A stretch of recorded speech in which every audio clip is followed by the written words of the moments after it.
It may be a new year, but we are still talking about the same old Flames.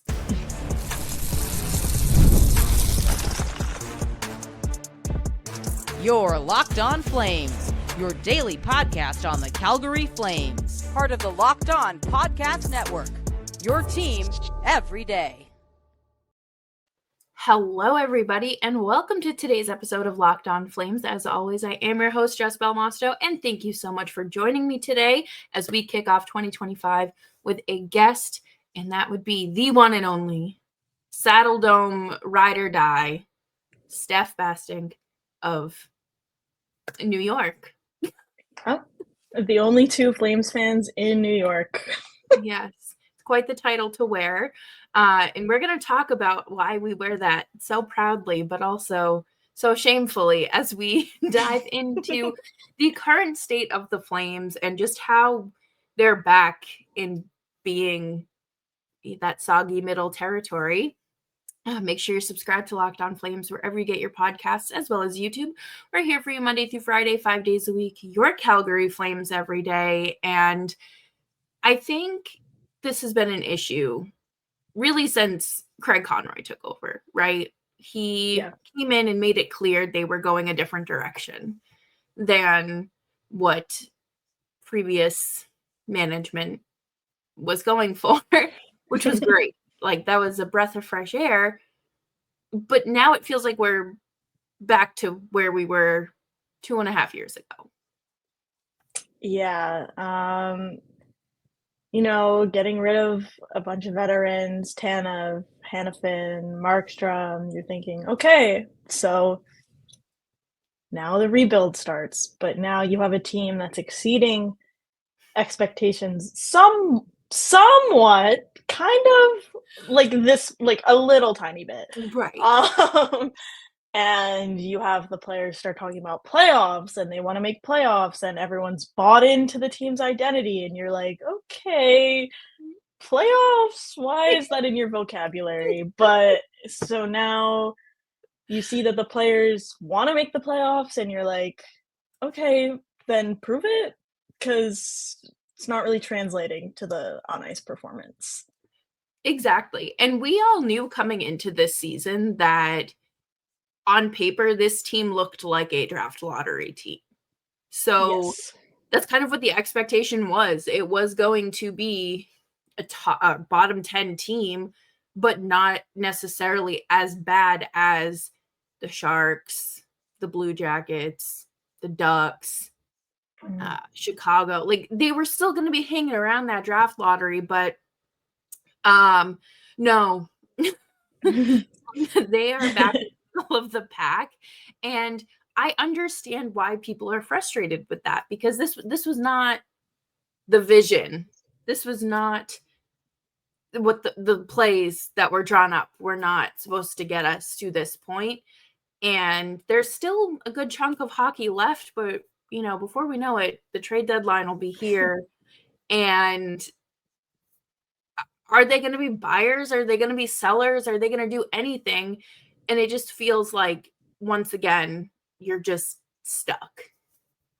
Yeah, I feel like if they have truly, truly decided that they're pushing for the playoffs and they want to be in that spot, Conroy's got to do something, like probably yesterday, probably a week ago. Yeah. Because I feel like truly if this team does nothing else, they do nothing at the trade deadline, and they sneak into that second wildcard spot, they're going to get embarrassed. They're going to get embarrassed in the first round, and that does not make your team look good when you're trying to make your team better. It does not make it look good. Exactly, because it's like, yes, you're good enough to compete, but at what level? Like, just sneaking in by the skin of your teeth doesn't really do you any good. Sure, you make like $2 million, $3 million in revenue from the home games, but like, your team still stinks. It's not, you're not making the progress you want to. And we've talked about it a lot, like off the show, but everything that has led up to this point cannot be fixed in a year and a half, 2 years. It's impossible. And I feel like, once again, the team is trying to figure out their identity and what has to be done, and Craig Conroy has to make some tough decisions. I think it's definitely rough because all of the veterans that they do have obviously wanna stay here. Backlund, Coleman, Anderson, they all want to be here, but can you keep all of them and have the team get better? I don't think so. Coleman, I love him. I love the Texas man, but he is not a second line winger. No. And am I saying get rid of him? Am I saying bye?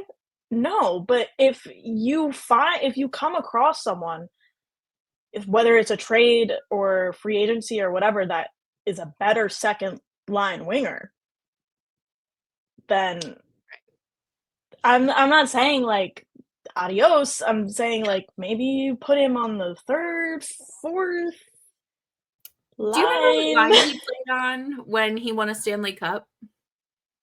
The third I line. Yeah, sounds about right. He was And pretty much a fourth line regular on the Devils who were averaging 50 points this season. So yeah, and no, and I think the thing is like, yes, he was a third liner for Tampa because their roster was so deep, and maybe that speaks to where the Flames are at in terms of what's available and what they have going for them, and maybe he is the best option uh in the on the roster right now, but we can dive deeper into that coming up next, because we all see it, we all hear it. Tear it down, rebuild, start doing what San Jose did with trading off bad contracts and blah, blah, blah. And we'll talk about the unlikeliness of that happening here in Calgary coming up next.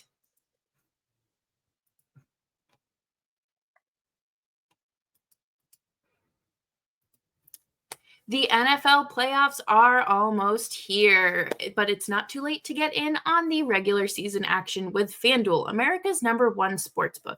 Because right now, new customers can finish the season strong with $250 in bonus bets if your first $5 bet wins.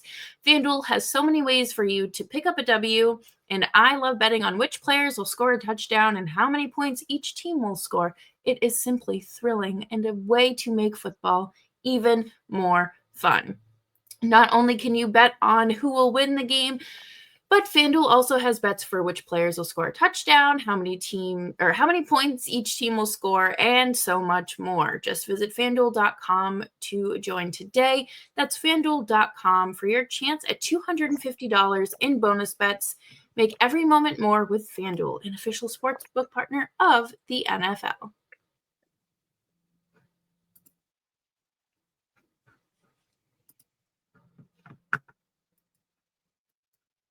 Thanks everyone for hanging out with us today on Locked On Flames. Make sure you are subscribed to Locked On Flames wherever you get your podcasts, as well as YouTube, because there is still a lot of hockey left this season and plenty to talk about when it comes to the Flames. And last year, the conversation of rebuilding really went into overdrive, I would say, because you have them trading off all their expiring contracts, just about, all the veterans, integrating Dustin Wolf once they traded Markstrom, and with a defense that is not necessarily the most it's a downgrade, I would say, from where you were and have been for the last few years. So a shaky defense in front of a rookie goaltender with an offense that isn't necessarily consistent at generating offense and scoring goals. You're looking at a team that is not sniffing the playoffs. And we go into the new year with the Flames in a playoff spot. What do you do? Why can't they tear it all down? I just think they're not bad enough to tear it all down, and, you could still continue get rid of all the veterans, but then you have with the amount of youth that they have, then you have a lost set of, rookies and youth, so they're just not bad enough. I think they're more, if anything, more in a transitional period than a full-on blow it up rebuild, Yeah. and I hate when people reduce a rebuild to draft or nothing because that's not how you build a good team. You Right. build a good team through balance of drafting, trading, and signing. And right now, the Flames, they have such a deep prospect pool. We took all of the Wranglers' top scorers, besides Rory Cairns, who's on a tear right now, Mhm. and they're still a top 5 team in the AHL. Yeah, who knew Right. Rory With Cairns. without Dustin Wolf, mind you. Yeah, without Dustin Wolf, which Dustin Wolf has kept the Wranglers in a lot of games and stripping all of their offense essentially, and them still being a top 5 team, that shows you that the future and the prospects they have right now are strong. And they have the 3rd lowest payroll in the NHL. That means you can go find some good free agency signings. You can find some like cap dumps from other teams. You can find all of these pieces that can fit into the team right now instead of blowing it up and starting from scratch essentially. Yeah, and I think that that's, a good way to look at it because do you really want Connor Zary and Martin Pospisil, as the veterans in your room when they've Yeah.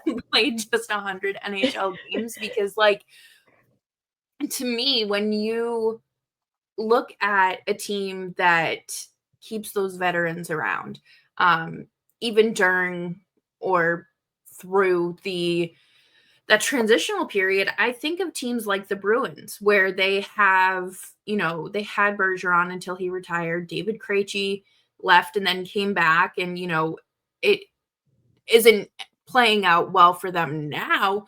But you have to have those voices in the room to number one, who have played through adversity, but also to keep you level headed and to keep some sort of morale in the room because I think of the Sharks. This team comes up all the time when people talk about rebuilding and how they traded off bad contracts and all these veteran leaders and all this stuff. And look at them now, 5, 6 years later.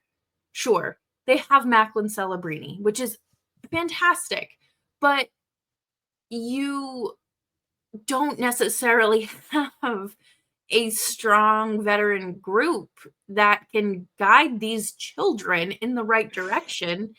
And I feel like the Flames as an organization really have a heavy emphasis on that veteran presence.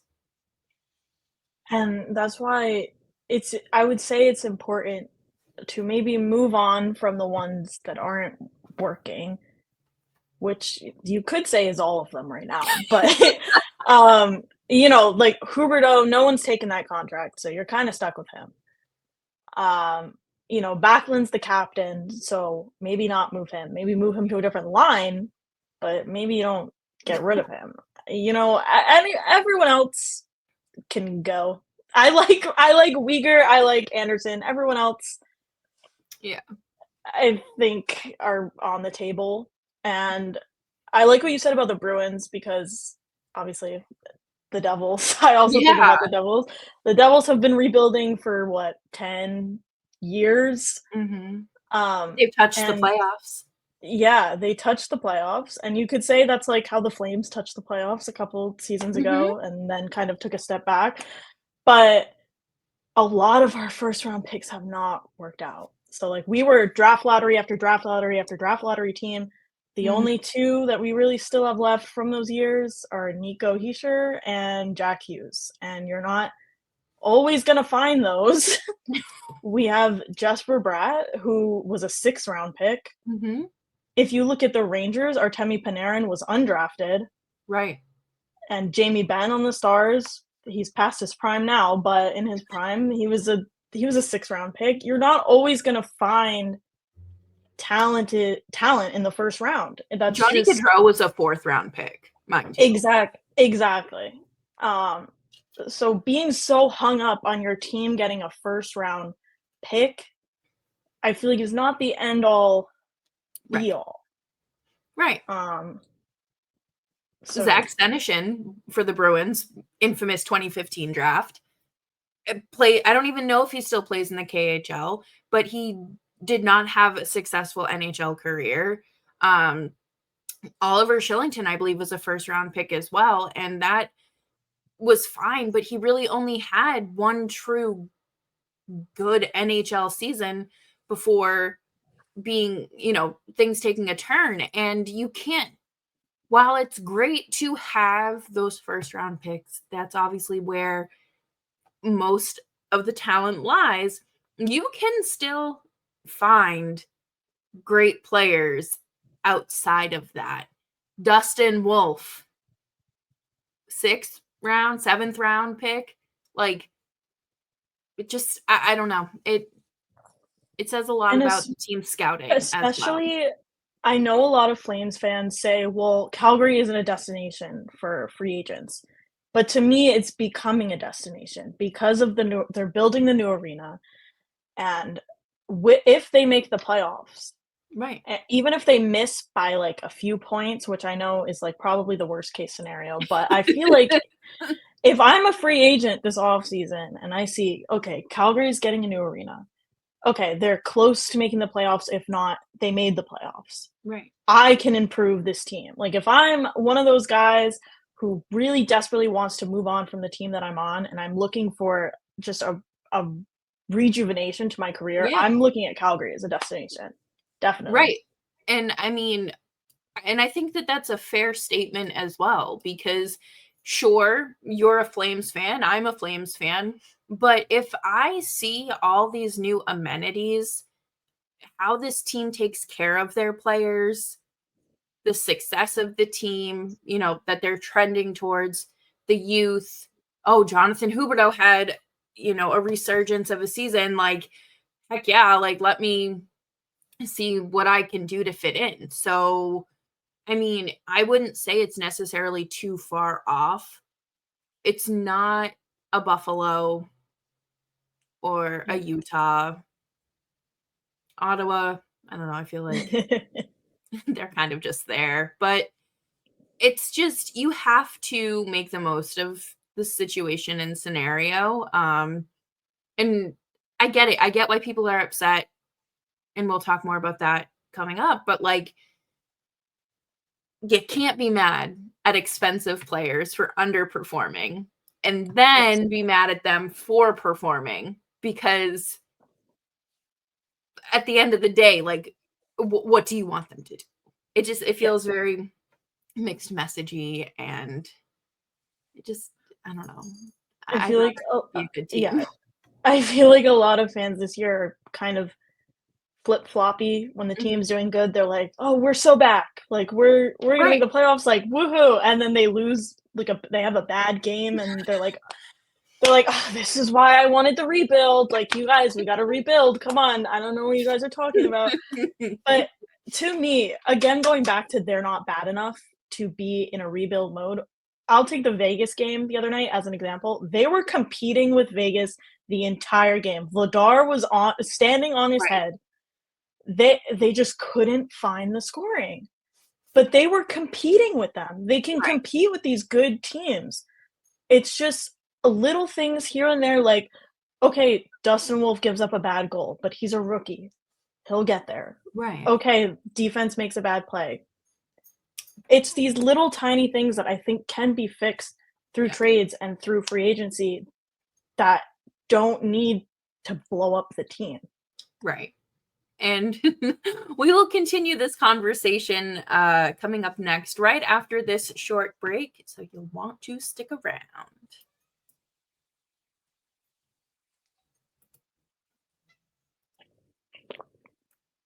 Let me tell you all about an app that Steph and I have used all throughout this season, and that would be Game Time. And we have every Flames game we have gone to this season has been because of Game Time and the great deals and steals they have on their app. And with Game Time picks, you can find tickets at a better price with still a great seat. The feature filters out the fluff to show you only incredible deals on great seats, so you don't have to waste time searching through thousands of tickets. I found it super easy to use when we drove up to Edmonton, and we both found tickets within 5 minutes the night before. Yeah. We were good to go.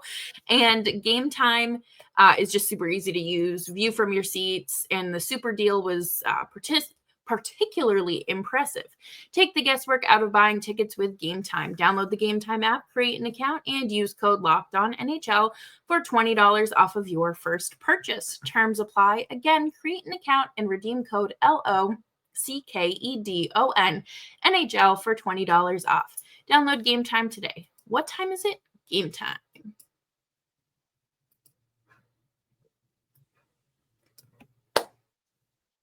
Thanks, everyone, for tuning in to today's episode of Locked On Flames. Make sure you're following me on Twitter and Blue Sky at Just Belmosto. And you can follow Stef on... Are you on Blue Sky as well? Not yet, no. Just Twitter at Stef Speaks Sports. The Flames. Like... Your Calgary Flames. I don't know where to go with them, because...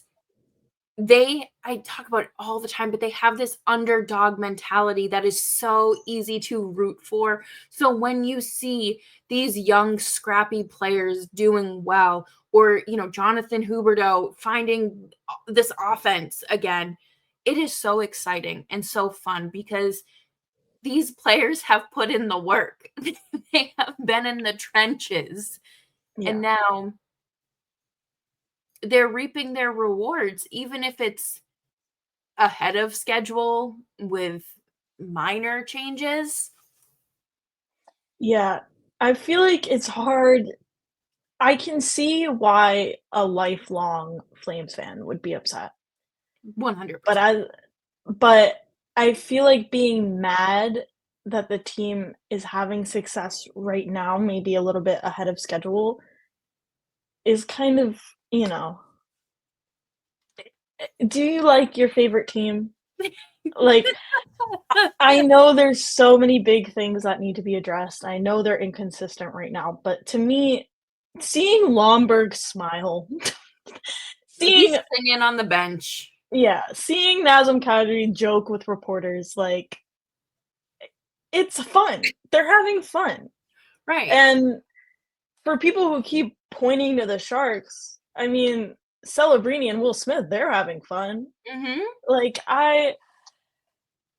can we put the fun back in sports? I think we should, and I think that's like what gets me so aggravated about the discourse surrounding the Flames, is because, like, it's not black and white.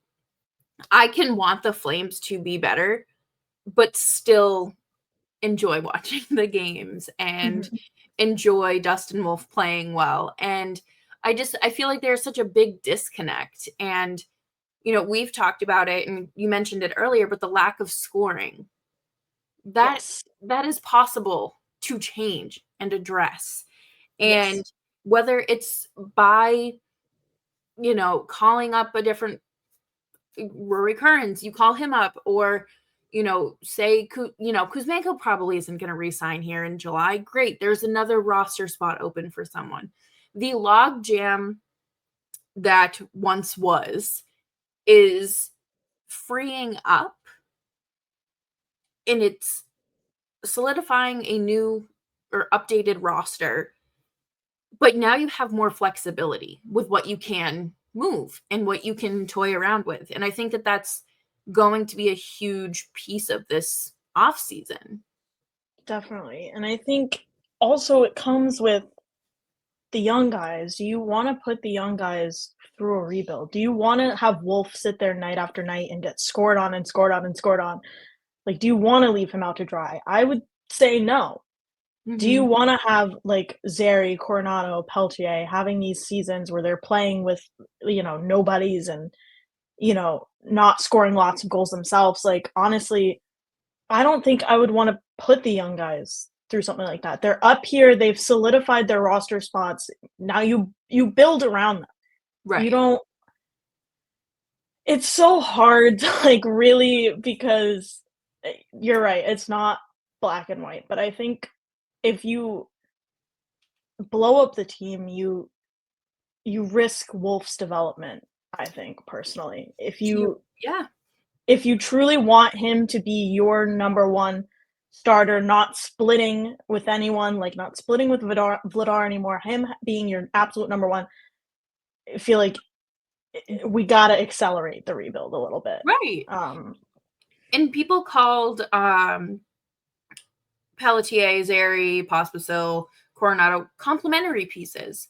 Like, they're not that high-end, fully elite talent, which is fine. I don't think I've seen really anyone say they are, but you can acquire pieces to complement them, to go hand in hand. Like, this isn't Sims, this isn't Animal Crossing where you can just add characters, or, your video games where you can just customize things and make things the way you want them, how you want them, and how quickly, unfortunately. And I think it would be great to see the Flames draft high again, but I don't foresee that happening this season unless there is a massive trade, a blue line trade, and that would be Rasmus Andersson. And I don't think that's happening. I don't think so either. I think Craig Conroy needs to make a decision. He needs to decide, okay, my players obviously want to go to the playoffs.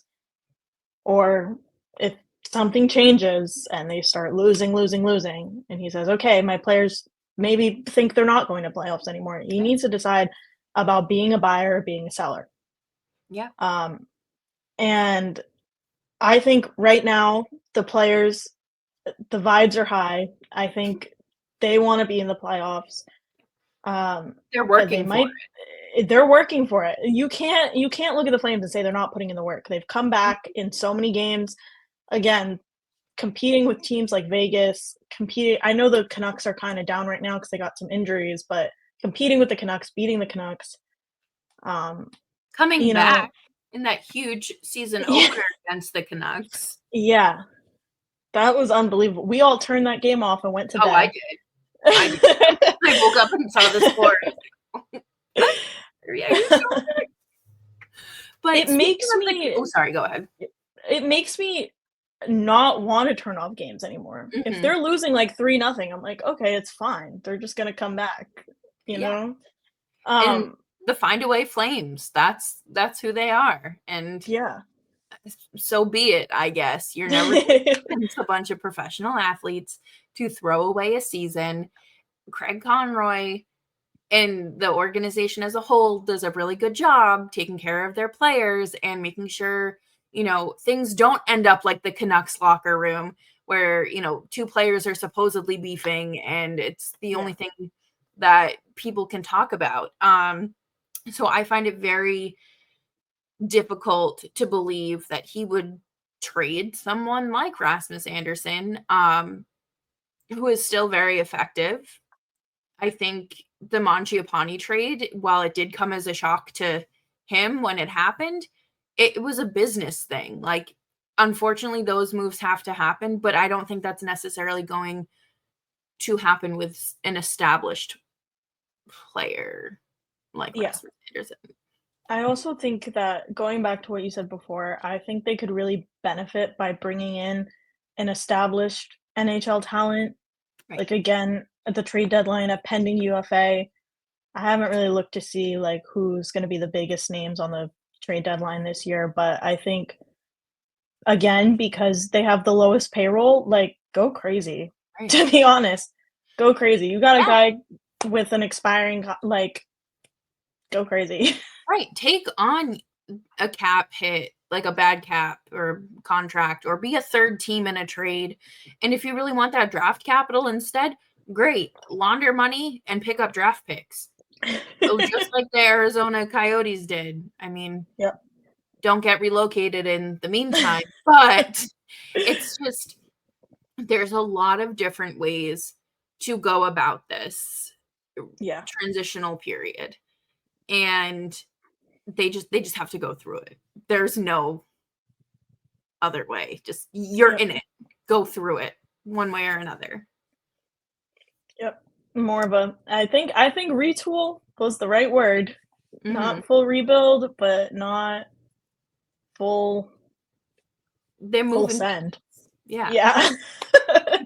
There was never going to be a world where Mackenzie Weegar gets traded to the Senators, Rasmus Anderson goes to Utah, Michael Backlund is a Ranger. Like, none of that was happening. And it's not going to happen, regardless of how many think pieces are put out. And we just have to deal with it. Like, if you don't want to root for the Flames during this period, don't. No one is forcing you to watch. I will take your season tickets. We will take your season tickets right now. Happily purchase them off of you. Oh, man. Wow. Yeah, we'll be back in Calgary in April.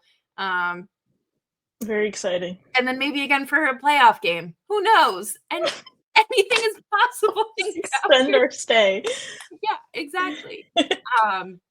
But is there anything you would like to add before we wrap up for the day? Go Flames, go. Let's go get that cup. That's the spirit. Stef, where can people find you and any content you put out?